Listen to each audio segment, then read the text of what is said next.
De todas estas cosas, todas estas preguntas, se le vamos a hacer al padre Rafael Velasco, que es sacerdote jesuita. Hasta hace unos pocos meses fue el superior de la provincia argentino-uruguaya de la Compañía de Jesús, un amigo. Gracias, padre Rafael, por estar aquí esta mañana con nosotros. ¿Cómo estás? ¿Qué tal? Buen día. Muchas gracias, Javier. Muchas gracias a usted por invitarme. Un gusto estar acá. Bueno, Acá que es allá, que es San Miguel, pero un gusto. Eh, ciertamente, estás allí, estás ahí en San Miguel actualmente. San Miguel. Sí, actualmente vivo, trabajo aquí como superior de los jesuitas de acá de la zona de San Miguel, trabajando tenemos varios colegios, parroquias, en los barrios populares. Trabajo con adicciones también y con la recuperación de adictos. Así que sí, divirtiéndonos acá con, con urbanos bonaerenses, que da Claro, mucho claro, claro. trabajo. ¿Te ha tocado, padre Rafael, hacer un itinerario similar al de Jorge Bergoglio, en el sentido que después de que fue provincial de los jesuitas, quedó allí trabajando fundamentalmente allí en los barrios pobres, ¿no? Tal cual, sí. Llegará hasta ahí el itinerario, nomás, el seguimiento en el itinerario, después ya no. A Pero lo mejor te no, mandan para el acá después. episcopado y todo lo otro, no, eso yo creo que ya no. Pero sí, sí, de hecho, yo antes de ser provincial fui párroco de la parroquia Patriarca San José, Es que cierto. fue la parroquia que funda Bergoglio. Mira Después vos. de ser provincial, él queda como rector de colegio máximo, como superior de la comunidad de los jesuitas, como soy yo ahora. Y ahí se empieza una parroquia para que los estudiantes jesuitas trabajáramos en los barrios, y él fue el primer párroco. Así que me tocó antes ser párroco como él, Claro. ahora ser superior como él. Pero sí, llega hasta ahí la semejanza, nada más. Bueno, viste que él decía que el Espíritu Santo siempre sorprende.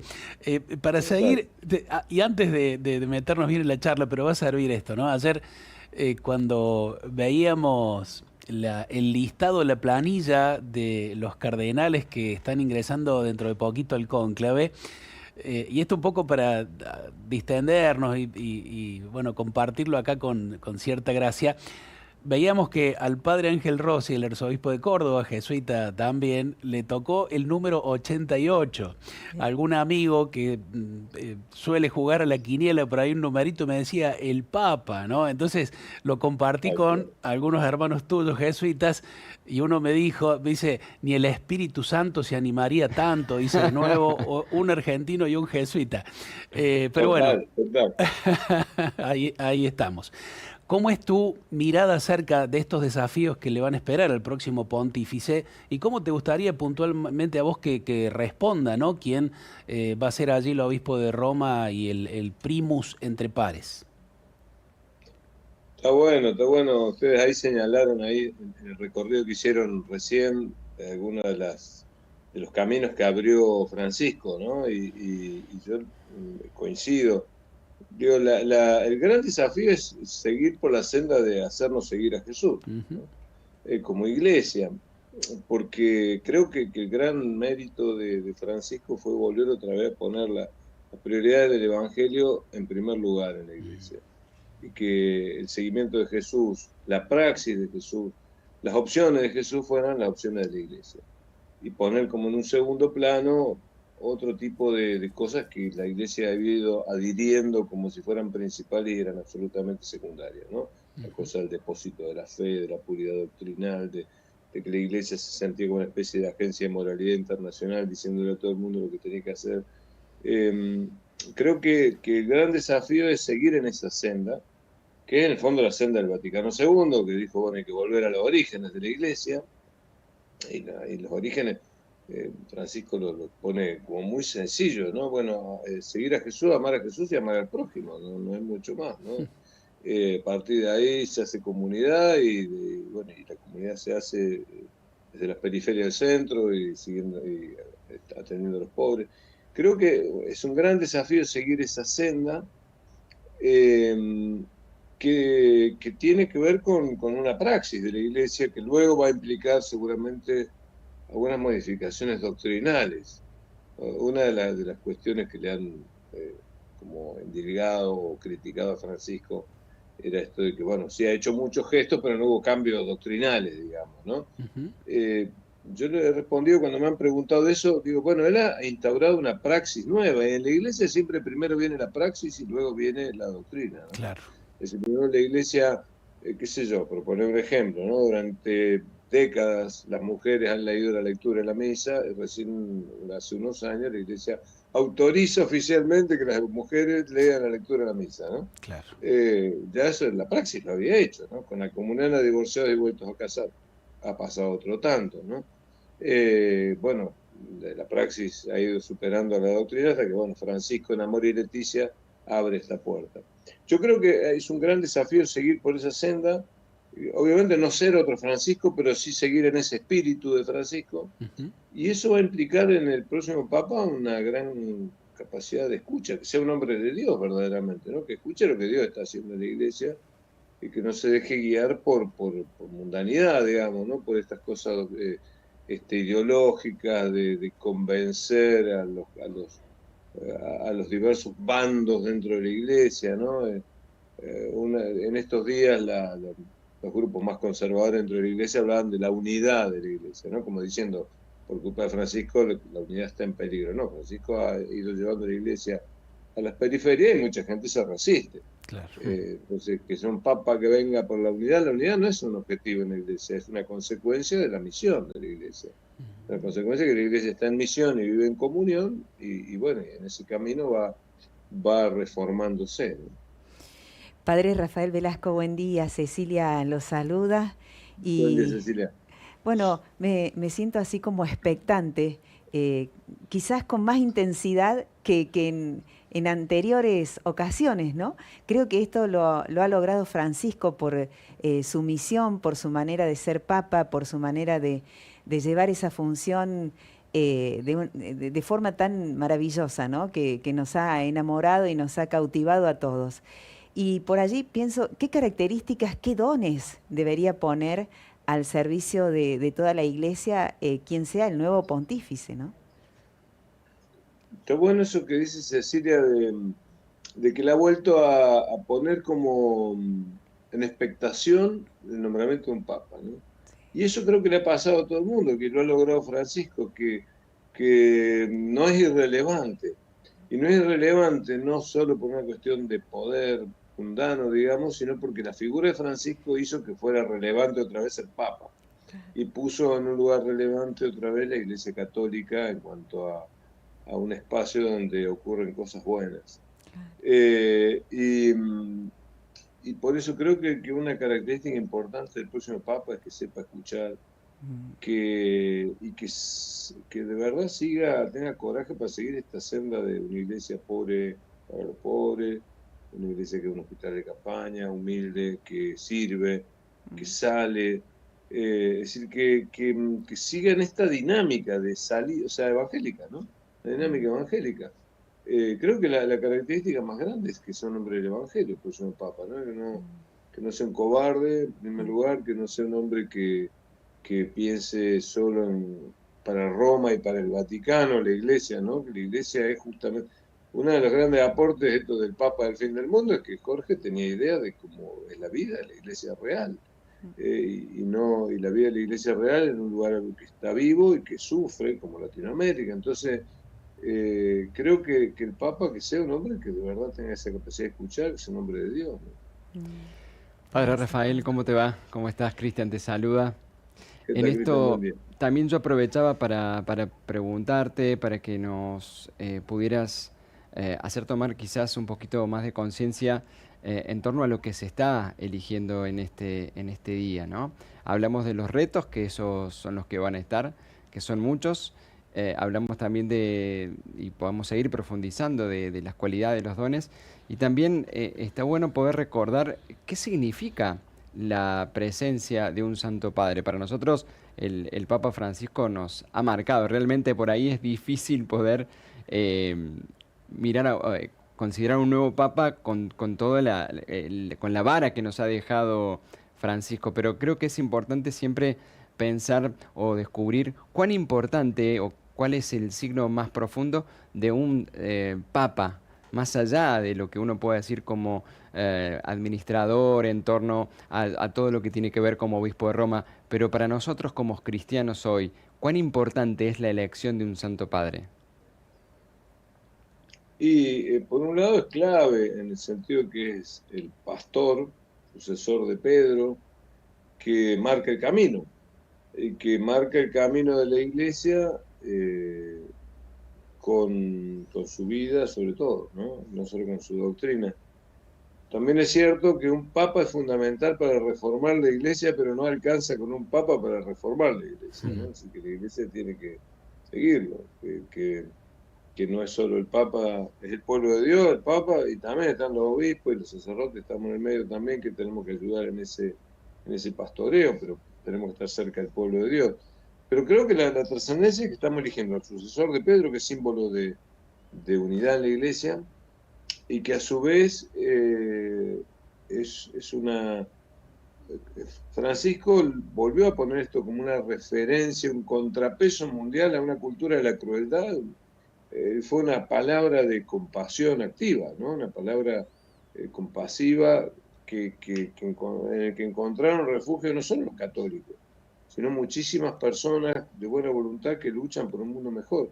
Entonces, el ser papa no es solo ser papa de la Iglesia Católica, sino que también a día de hoy implica ser un signo, una referencia de bondad en un mundo muy cruel. Y eso creo que es trascendente, y en eso Francisco sí que dejó la vara muy alta, ¿no? Rafael, yo te pregunto hacia el otro lado, podemos decir, de lo que te preguntaba recién Cristian, para no quedarnos tampoco en esta tentación de la nostalgia por lo que ya tuvimos, ¿no? Y cierto temor a lo que vendrá.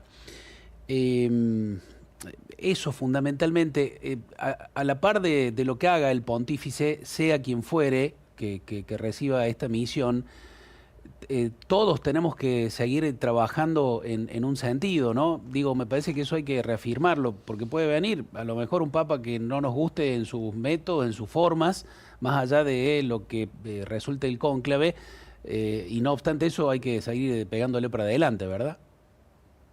Sí, lo más probable es que va a venir un papa que no nos va a gustar. En el sentido de que si nos ha gustado tanto Francisco, claro, es muy difícil que uno después diga, bueno, che, la comparación siempre va a ser como lo inmediato, ¿no? Este no es como, este es como Francisco. Bueno, eso es lo más probable que nos va a pasar a nosotros argentinos, a nosotros que estamos, que hemos comulgado con el sentido del papado, ¿no? Y tendremos que estar atentos a no quedar en la nostalgia, que tener toda la razón. Esto que yo decía, que un papa puede ayudar a reformar la iglesia, pero no alcanza, porque el pueblo de Dios tiene que seguir en ese camino. Hay una senda para caminar, y creo que la expectación es porque uno ha visto que Francisco ha sido algo muy distinto y bastante disruptivo de lo anterior, y el temor de aquellos que nos sentimos interpretados es decir, bueno, que haya sido solo unas vacaciones, digamos, ¿no? Claro. Después volver a... el pueblo de Dios seguirá por su camino, pero claro, lo que puede llegar a ocurrir es que el pueblo de Dios siga por un camino y el liderazgo de la iglesia siga por otro. Claro. Por eso uno tiene que rezar para que eso no ocurra, de verdad. También es cierto que tenemos que pedir a Dios que mande el mejor papa posible, ¿no? Digo, hay un dicho que dice que la paloma del Espíritu Santo empolla los huevos que le ponen, ¿no? Claro. Es decir, bueno, es lo que hay, ¿no? Bueno, estos son los cardenales que tenemos, esta es la situación de la iglesia ahora, bueno, que salga el mejor papa posible, ¿no? Ratzinger, que era el que decía cuando le preguntaban, ¿es el Espíritu Santo el que elige al papa? Y él dice, bueno, el Espíritu Santo, como un buen pedagogo, inspira, sugiere, pero son los cardenales los que eligen, ¿no? Claro. Finalmente eligen lo mejor que pueden dentro de lo que hay. Bueno, también ese realismo tenemos que tener, de que, bueno, será el mejor papa posible, que el hombre hará lo mejor que pueda, y que tenemos que ayudarlo y acompañarlo, y que no va a ser Francisco, no, claramente no va a ser Francisco II, digo, por más que se pusiera mejor ese nombre, ¿no? Que el hombre va a hacer lo mejor que pueda, pero tenemos que empujarlo sobre él. Padre, están llegando algunos mensajes de los oyentes, les queremos dar lugar también, porque hacen también a este momento. Saludos al Padre Rafael Velasco, lo escucho después del Rosario por aquí, por la Radio María, en sus reflexiones. Claro. Aprendo mucho de él. Bendiciones, Vivi de Dean Funes deja el mensaje. Por aquí a través del YouTube, nos vas acercando, Padre Rafael, los mensajes, y también te invitamos a que vos, Padre, nos puedas, bueno, también compartir qué te resuena de lo que la gente va diciendo. Dice Mirta, por una iglesia lejos del poder y la política de los hombres, sino de Dios. Una iglesia que sea esperanza de los desahuciados y sin esperanza, buenos sacerdotes para la iglesia de Jesús, nos dice Mirta. Bien. Está bueno, gracias Mirta. Y eso esperamos, ¿no? Un papa que sea en todo caso político en el buen sentido del término, ¿no? Mm. Que le preocupe lo de todos, y no solo lo de los católicos. Juan Bautista Metz, que es un teólogo jesuita del siglo XX, decía que toda teología es política. Mm. Es decir, que todo diálogo acerca de Dios, o todo discurso acerca de Dios, es un discurso acerca del prójimo, ¿no? Claro. Que cuál es el lugar de los que creemos en Dios respecto de los demás. Y eso es política, no partidaria, claro, pero en el fondo implica ponerse del lado de los humildes, del lado de los pobres, del lado de los desahuciados. ¿De qué lado está Jesús? Y eso implica también que hay gente que se va a poner del otro lado, ¿no? Y eso va a ocurrir, digo, lo vimos con Francisco, pero uno toma una posición y finalmente hay gente que se pone del otro lado diciendo lo que le pasó a Jesús, ¿no? Empezó a decir cosas que todos estamos de acuerdo, pero aparecieron los escribas y los fariseos y se pusieron la vereda enfrente, ¿no? Padre, dos cositas de mi parte. El valor de la libertad que generó también, que se generó durante el pontificado de Francisco, y pienso en un montón de teólogos que antes habían tenido inconvenientes y que pudieron hablar con libertad y los frutos de esa libertad. ¿Cuál es tu sentir sobre esto? Creo que fue muy importante eso, justamente por haber corrido el eje, ¿no? Es decir, Francisco dejó de estar ahí obsesionado, como en algunos otros momentos la Iglesia, por la doctrina, por la puridad doctrinal, que eso implicaba entonces persecución de los que doctrinalmente ensayaban otras cosas o intentaban dar otra mirada acerca de la fe de la Iglesia. Y eso entonces, al poner el eje en otro lugar, dio más libertad y abrió como un paraguas para quienes por ahí intentan pensar la fe desde este contexto, desde este lugar, y que bueno, muchas veces puede ser que haya afirmaciones que son demasiado osadas, demasiado audaces, pero justamente se dejó libertad y eso, pero creo que está dado porque se dejó de pensar que la iglesia era un depósito donde estaba toda la fe y el Papa tenía la llave para abrir y cerrar el depósito, sacaba y ponía, ¿no? Y se pensó que la iglesia era un espacio de una comunidad, un hospital de campaña, un lugar donde todos tenían lugar y todos tenían sitio. Claro, eso ciertamente fue una gran cosa y uno espera que no se pierda al no perder el foco, ¿no? Y el eje. Pero sí, claro, ciertamente los que tienen ideas un poco más que fueron cuestionadas en algún momento se vieron beneficiados por la libertad. Y la libertad de Francisco también ante los poderes de este mundo, ¿no? Fue una voz claramente libre ante este crecimiento de la crueldad, de la violencia, de que el que gana se lleva todo, de que el que tiene oprime a los que menos tienen, y que, ¿no? Esto de poder decir, no sé, ante Ucrania y Rusia, lo querían siempre acorralar diciendo usted tiene que estar a favor de Ucrania, él decía, no, las balas son malas siempre, vengan de donde vengan, maten a quien maten. No es que el Papa tiene que estar en favor de uno en contra de otro. Y lo querían acorralar y nunca lo hizo con Israel y Gaza, lo mismo, ¿no? Diciendo, no, mirá, esto es crueldad. Crueldad que se bombardeen niños, no me vengan con que ahora los malos son los musulmanes. Es otra la historia, ¿no? Es otro planteo. Esa libertad y esa independencia, que era una voz única en el mundo, y que también fue única acá, nosotros la quisimos traer siempre al barro de la política local, al Papa, ¿no? Pero digo, cuando él señalaba algo que estaba claro, que era del Evangelio, ¿no? Inmediatamente ya le quería poner la etiqueta, ¿no? Creo que esa libertad también de que el papado sea, el obispo de Roma sea como un faro donde encuentran asilo los desesperados, creo que es fundamental, ¿no? Hay una canción de los Paralamas que es el faro de los desesperados, ¿no? Sí. Bueno, eso, que pudiera ser eso el Papa, ¿no? Que creo que en eso Francisco dio un paso enorme. Hay una pregunta de alguien que, o sea, no sé si corresponde o no respecto a las congregaciones. Dice, si el Papa pertenece a una congregación, ¿tiene más apoyo de los que, respecto a los que son del clero? Natalia, de Capital Federal. No sé si se entiende la pregunta, padre. Sí, y de hecho en el caso de Francisco, Ujú, la Compañía de Jesús lo apoyó mucho. claro. Él encontró mucho apoyo en la compañía y se encontró muchos obispos de la compañía también. Los jesuitas le hemos reclamado bastante que nos sacó jesuitas valiosos. El caso de nuestra provincia, por ejemplo, el padre Rossi, para funciones episcopales, ¿no? Sí. Pero la compañía, claro, él recibió allí un apoyo muy fuerte de una orden como es la Compañía de Jesús, que está en todo el mundo. Digo, desde la curia general nuestra, toda la semana él pedía por ahí información, muchas veces confiaba en la palabra de lo que le decía la compañía más que el anuncio que tenía en ese lugar. Es decir, ahí sí ha habido un apoyo, por lo menos en este caso, me parece que si un papa que perteneciera a una orden religiosa probablemente tenga un cierto soporte. De hecho, esto de que nombrar a cardenales jesuitas o que en algún punto se apoyaran jesuitas para cuando hizo la reforma económica del Vaticano, por Ujú, ejemplo, ¿no? Es decir, Mm, cuando hizo la reforma económica del Vaticano puso al padre Guerrero ujú. eh, como gran ministro de Economía. El padre Guerrero le dijo, yo te voy a aceptar, pero no me haces cardenal. Estuvo 3 años, hizo la reforma y volvió otra vez, ahora está trabajando en España, el padre Guerrero, Ujú. ¿no? Pero bueno, Le eso hicimos, fue con... mm. ¿Eh?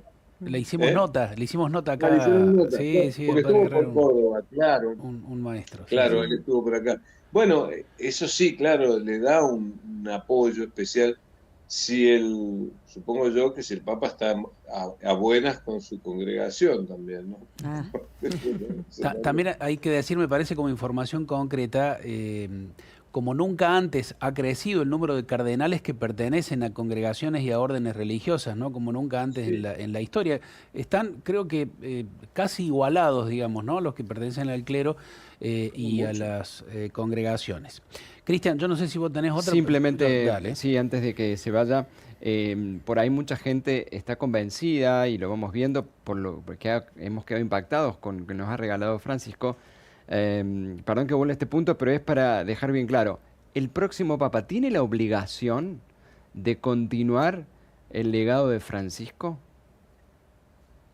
Hay una obligación, diría yo, espiritual, ¿no? De entender que si la Iglesia ha tomado este rumbo, un Papa elegido por la Iglesia y que ha sido inspirado por el Espíritu Santo, sería como muy extraño, muy disruptivo que alguien viniera y dijera, no, bueno, vamos en la dirección contraria. Bien, Sobre todo viendo el fruto el fruto. del Eso. espíritu, ¿no? Que uno va Exacto. viendo, o sea, que no es una cosa antojadiza, ¿no? Digo, se ha visto, se ve el fruto del espíritu en la iglesia, lo que ha significado la vida y el magisterio de Francisco.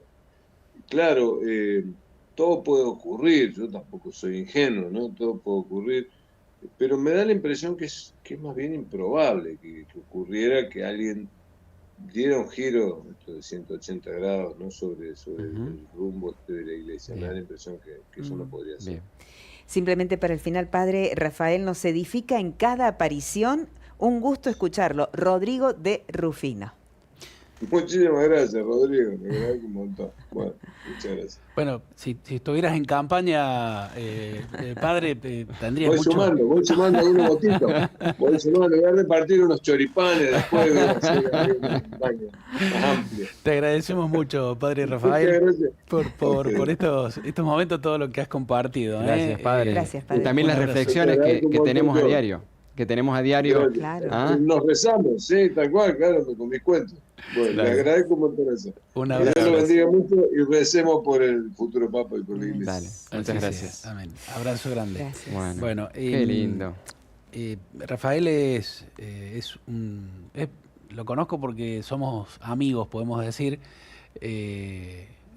Fue dio misa durante muchos años en la parroquia ahí donde vamos con mi familia, que hemos compartido muchas cosas. Él es un hombre muy libre, muy creativo, muy profundo. Y además de todo eso, muy concreto, porque a Ujú, veces totalmente. volamos mucho sobre los muy creativos tenemos eso, ¿no? De que a lo mejor, digo, perdón, tienen eso, yo no soy muy creativo para nada. Pero claro, no bajan a la realidad, no. Rafael sí, es un hombre muy creativo, pero además bueno, lo vemos acá los que Sí, sí. los podemos escuchar. Yo solo una cuestión más para abundar en esto, ¿no?